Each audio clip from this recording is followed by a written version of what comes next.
Today, more concerns about mortgage serviceability.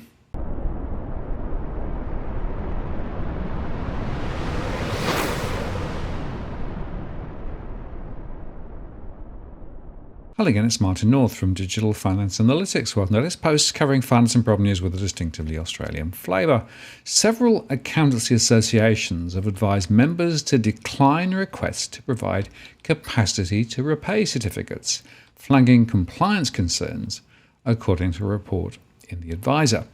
They say that the leaders of CPA Australia, the Institute of Public Accountants, the IPA, and the Chartered Accountants Australia and New Zealand are advising their 240,000 members not to complete requests for capacity to repay certificates, citing concerns that some lenders may be relying on these certificates for serviceability purposes.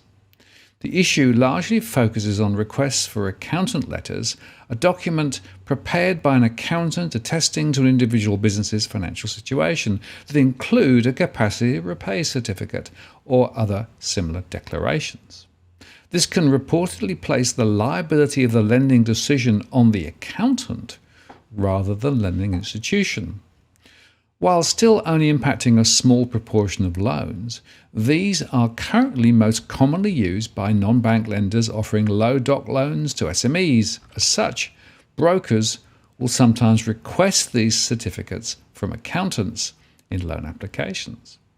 Speaking to The Advisor about this issue, CPA Australia's General Manager Media and Content, Dr. Jane Rennie, said that the practice of asking for accountants' letters had been a thorn in the side of the accounting profession for years.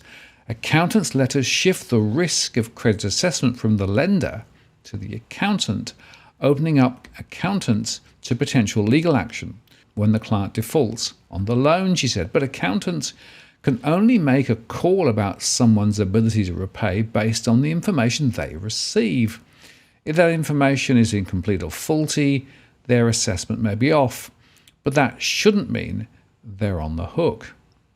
While ASIC had issued alerts to accountants reminding them of their legal obligation to ensure that there was a reasonable basis for providing the certification in 2018, particularly when being used for loans covered by responsible lending obligations, the use of these statements in lending has reportedly risen. As Rennie told The Advisor, when COVID hit, there was a jump in the number of these requests from banks, landlords, and real estate agents, among others.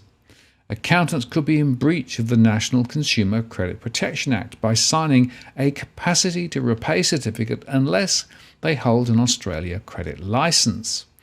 And this could put them at legal risk, she said.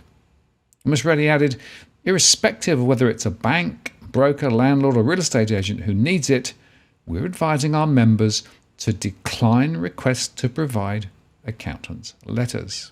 Instead, the accountancy associations are recommending that accountants look to limit their declarations to those regarding their clients' historical financial circumstances based on information they've personally audited or reviewed. Now, given the increase in requests for these type of statements, the accountancy associations recently wrote to lenders and broker associations to reiterate their view on the matter.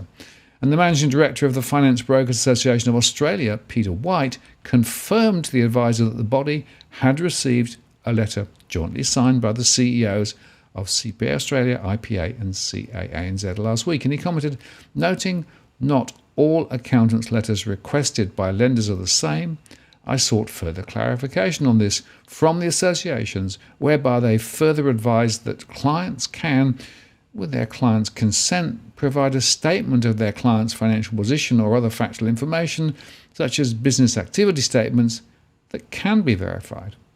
And Mr. White said that the association had advised broker members that this means that they should still be able to obtain accountant letters as long as they're limited to certifying a client's current financial statement. However, he suggested that the ability to obtain accountants' letters would likely become increasingly difficult and said he expected that lenders may move to change credit policies in the near future, given the stance of the accountancy profession.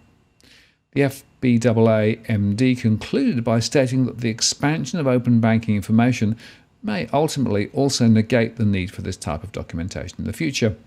I think these sorts of lenders are almost a part of history now, Mr. White told the advisor. Going forward with responsible lending and open banking that dynamically changes the access to data, so why would an accountant need to write such a letter when it can be achieved through open banking, he said. But my point is this. The fact of the matter is that we know that some people are actually getting these certificates and using them as evidence to the bank, which of course the bank then relies on. And if it is true that some of these certificates may not be completely 100% accurate, then that's another reason why maybe banking underwriting standards are less good than they would like us to think. So watch this space. This could turn quite interesting. I'm Martin North from Digital Finance Analytics. Many thanks for watching, and I'll see you again next time.